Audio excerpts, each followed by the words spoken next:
What's going on for you? How could I help? So I have a few questions, but mainly I am working through, I think logical reasoning is definitely harder for me. At first I struggled with logic games, but I've kind of seen the two of those switch, and now I have been improving on my logic games. However, I have not been improving on my logical reasoning. I've kind of been staying stagnant. And I notice assumption questions are very difficult for me.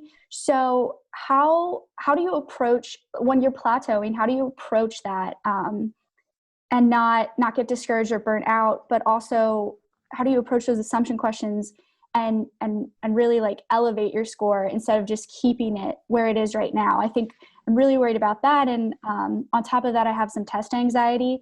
So I'm worried about when I get to the test, panicking and thinking, oh man, for the longest time I wasn't able to, improve my scores. I stayed stagnant and kind of not doing as well as I would hope to. Sure. So lots of questions there. Let's unpack them bit by bit. So one of them is plateauing.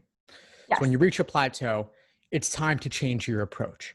And that could involve finding a particular weak area and focusing on it, or maybe adopting a new strategy altogether. Okay. It's hard to say without knowing more, but you did mention logical reasoning assumption questions as a particular area. So let's start there.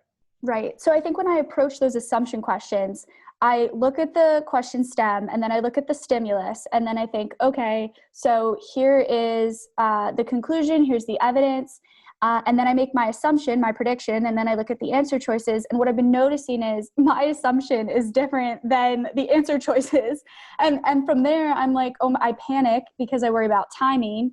And I don't get the answer right. Yeah. So we got to improve your confidence on assumption questions and then also improve your understanding too.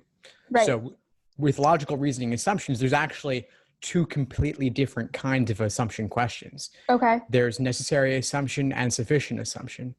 Have you heard about those and the difference? Yes. So I know that when I'm looking at a question stem that says the assumption required is typically a necessary assumption. And I think it's like if the question stem says something along the lines like, if the conclusion is logically drawn, that can be logically drawn, if the following is assumed, is more of a sufficient based assumption question. Yeah, so sufficient enables or allows the conclusion to logically follow. Okay. And as an assumption required is necessary in order for the argument to work, but it may not be enough to guarantee the argument. Okay.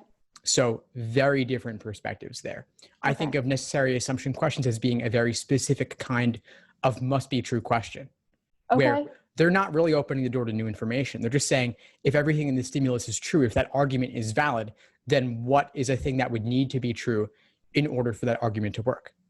Okay, so do you approach them in the same way you would approach a strengthen question, where there's not new information being introduced? Well, strengthen questions actually do introduce new information.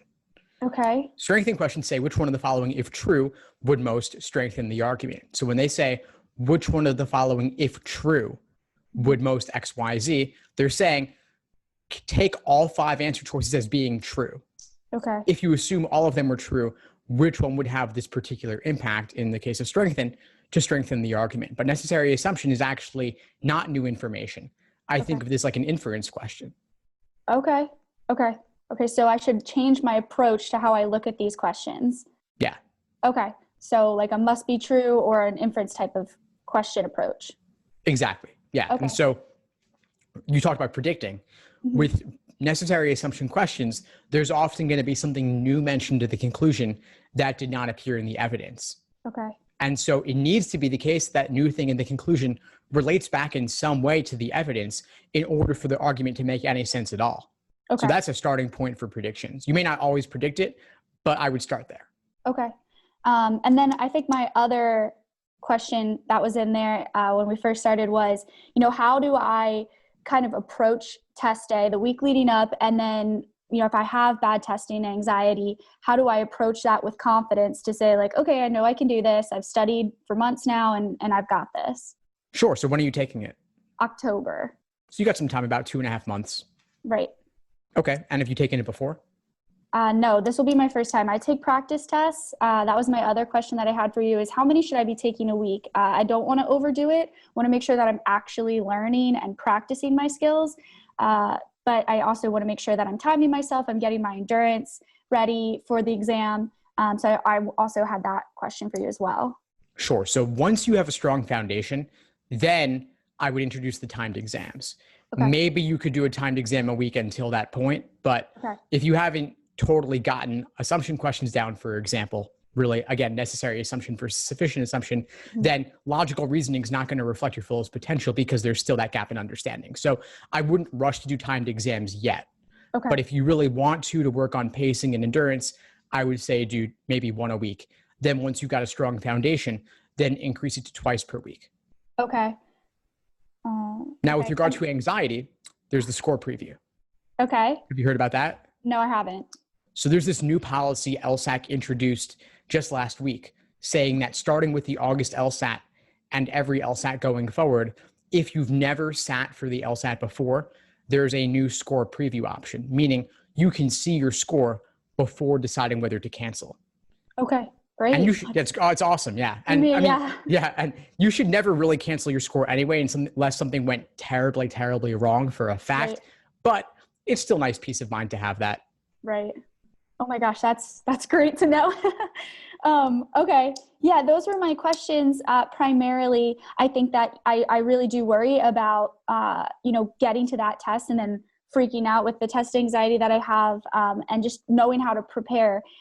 Because I think I didn't start out great when I first started. I started with a low score in the 140s for my diagnostic test. And I've grown about like 9, 10 points. But I still have a lot of work to do. And so I worry that by October, what can I be doing to get my score to the mid-high 150s?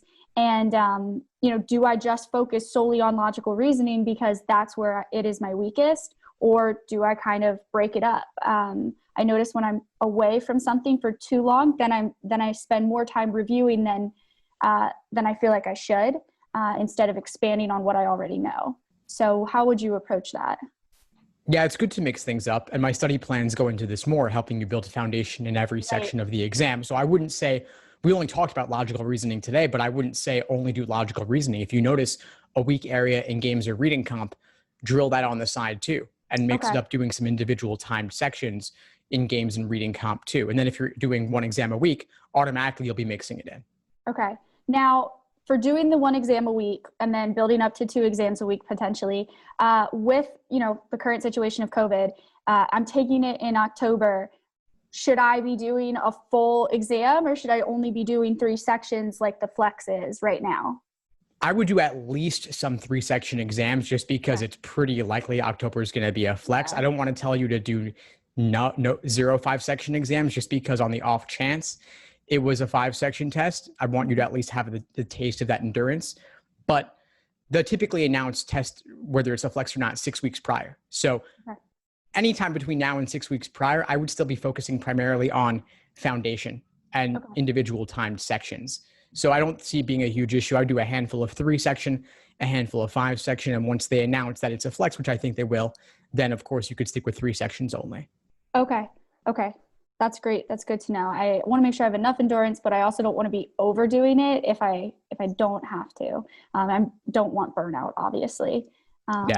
So yeah, I know. That's one thing I do worry about is burnout. I've been studying since the beginning of May, so I have until October, and I just want to make sure. I think we talked about this a few days ago, and you sent me a little study schedule. If 3 to 4 hours a day is good enough, if it's not good enough, if I need to be studying more. I'm not an average student. I really need to put the work in. I can't just, look at an exam once or twice and be good to go. So I have to do that work. So do you recommend, since I am that type of student, to put more than 4 hours a day in, taking 1 day off, taking 2 days off a week? What do you recommend? You could do 5-6 hours a day. You could, as long as it's focused and it's not overburdening you. So if you want to take breaks, take breaks. You should take breaks. Really, I would typically say maybe do 2.5 hours before lunch, 2.5 hours after lunch, and that could be it. And then within those 2.5 hours, you take frequent breaks scattered throughout. Okay. Like a 5-minute break here or a 10-minute break there. Definitely. Okay. All right. Well, thank you so much. This was super helpful to me. I feel like I'm going at it alone, so it's great to just have someone to be able to kind of give me some good feedback on this. So I really do appreciate your time. Of course, glad to help. But before we sign off, what would you say is the biggest insight you got from our call today? Definitely, I would say moving forward with how I approach those questions, those assumption questions, because I worry about them constantly. And I'd say moving forward with the exam, with the test anxiety, the practice test once, maybe moving up to twice a week. Those two were huge questions that I had for you. I don't want to feel like I'm falling behind the pack by not doing an exam or 2 exams a week. But I also don't want to just constantly be testing myself because I feel like I'm not going to truly learn that way. And so that was a huge question for me that you answered today. Great, Maddie. We'll keep in touch. Let me know if you need anything moving forward. Great. Thank you so much. Have a great day. Thanks for tuning into the show. Please subscribe if you haven't done so already to be notified of new episodes as I release them. And feel free to reach out if you need anything at all as you move forward with your prep. I'm happy to help however I can. In the meantime, I'll wish you all the best and take care.